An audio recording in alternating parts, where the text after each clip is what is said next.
Welcome back to Chairling's channel. Today, we're diving deep into the captivating world of music's expressive elements. In this episode, Chairling will unravel the secrets behind the interplay of the first two expressive elements of music.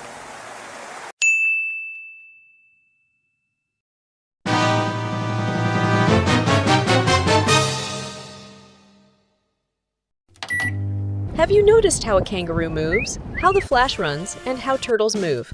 These creatures move at different speeds. How about instruments? Have you observed differences in the intensity of the music they produce?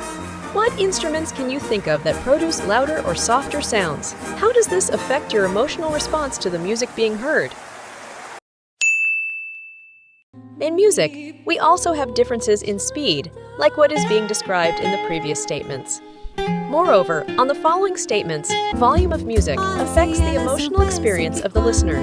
Both properties, speed and volume or intensity, serve as a means of expressing mood and emotion in music. What is dynamics? Musical dynamics denotes the volume of a sound. Likewise are relative and refers to every aspect of the interpretation of a given piece.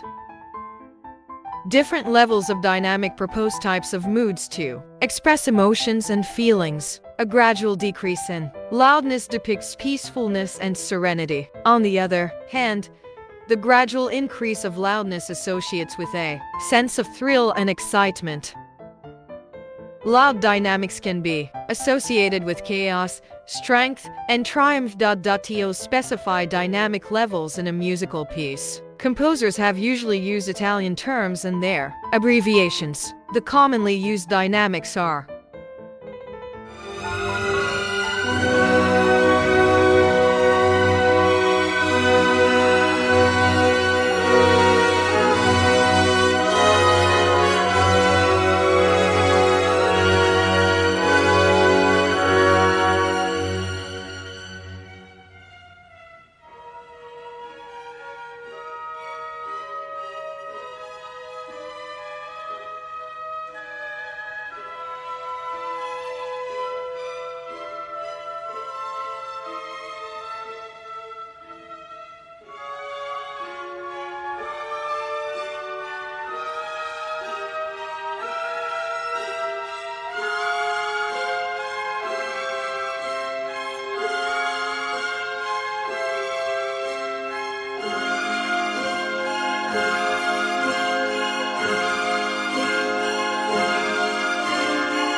gradual increase in dynamic level is indicated by the word crescendo.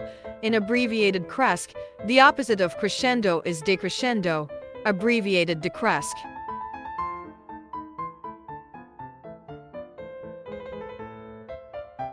What is tempo? Tempo refers to the music's underlying pace at which a given piece of music is performed or played. It is usually associated with emotions like excitement, delight, and vitality for fast tempos, while serenity, tranquility, and seriousness for slow tempos. Tempo markings found at the beginning of the musical piece. They are similar to dynamics. The terms that depict tempo are in Italian words, and the most frequently used terminologies are as follows. So largo means very slow.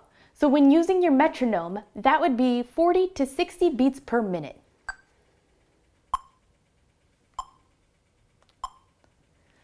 So here are some songs that are largo.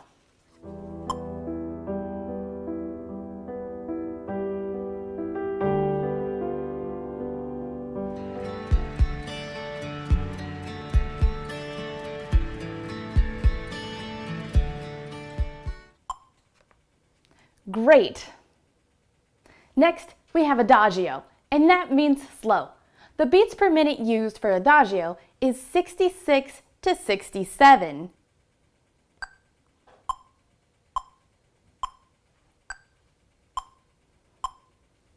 So though it is slow, it's faster than largo. Here are some songs that are adagio.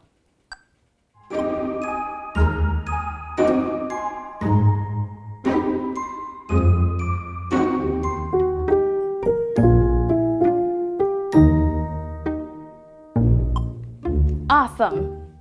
Then we have andante. That's walking pace.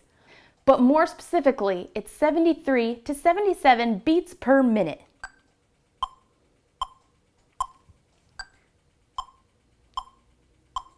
Here are some songs that are andante.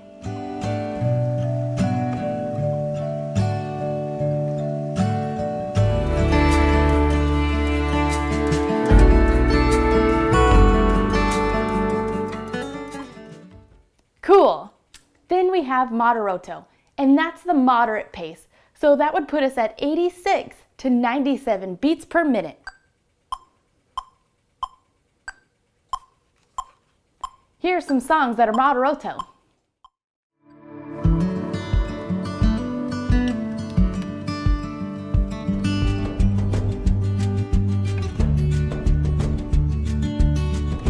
Awesome!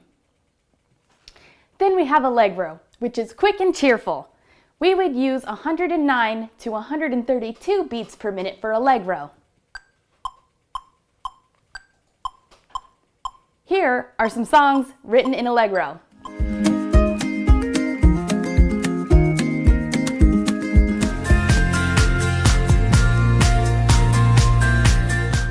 Great! And then we have vivace. Vivace is fast and lively.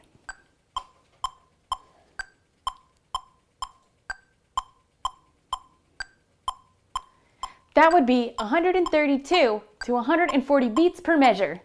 Here are some songs for vivace.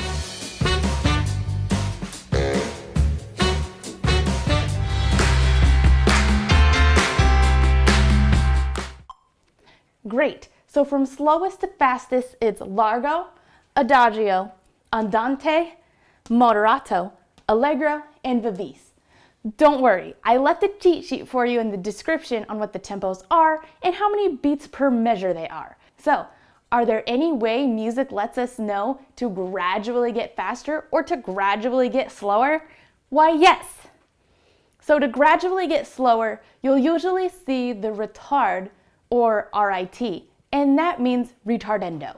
Most of the time when you retardendo, you'll need to watch your conductor on the slowing down and the tempo you'll be playing next. The next tempo is not always marked.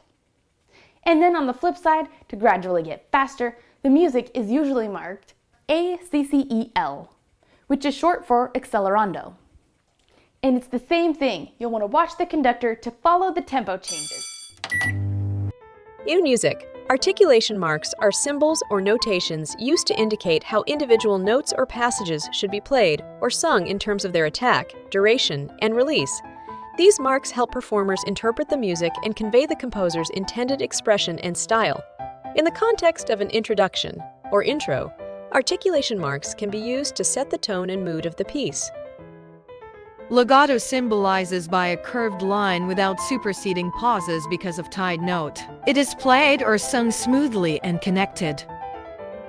Staccato, it indicates a dot found above the notes. It means that the notes played detached and shorter than the original value. Tenuto symbolizes by a short line over and under the notes. It means that the notes are to be sung or played of their full value or held slightly longer. Accendo notes played with a sharp and loud attack that produces a strong emphasis on the start of the note. Try to differentiate the four markings. Hello. Today we are going to continue reviewing and learning about articulations. Some articulations that you already know is our legato and our slur, which is indicated here by our curved line, below or above the notes, always connecting the note heads. Legato or a slur indicates that we connect the notes. Do, re, mi, fa, sol, fa, mi, re. Over here in our second measure, we have our articulation of staccato, which you know means to play short and detached. Do, re, mi, fa, sol, fa, mi, re. And then we have some new articulations here at the bottom. Our next one kind of looks like a little decrescendo or a greater than sign, and it is actually an accent, and it means to play these notes forcefully with emphasis. Do, re, mi, fa, sol, fa, mi, re. Not the same as the staccato, which is short and detached. Do, re, mi, fa, sol. And then here, do, re, mi, fa, sol. And then over here, we have the little line underneath the note or by the note head. All of these articulations, as you may have noticed, are by the head of the note. This articulation is no different. This little line by the note head is called a tenuto marking. And a tenuto marking means to play or sing these notes for their full value, but leave space in between the notes. Do, re, mi, fa, sol, fa, mi, re. So if I were to play or sing all four of these measures consecutively, it would sound like this. Do, re, mi, fa, sol, fa, mi, re. Do, re, mi, fa, sol, fa, mi, re. Do, re, mi, fa, sol, fa, mi, re. Do, re, mi, fa, sol, fa, mi, re. The dynamics and tempo are powerful expressive elements in music, and mastering these aspects is essential for musicians to convey the intended emotions and message of a piece effectively. By skillfully using dynamics and tempo, performers can add depth and nuance to their interpretations, leading to more compelling and engaging musical experiences for both performers and listeners.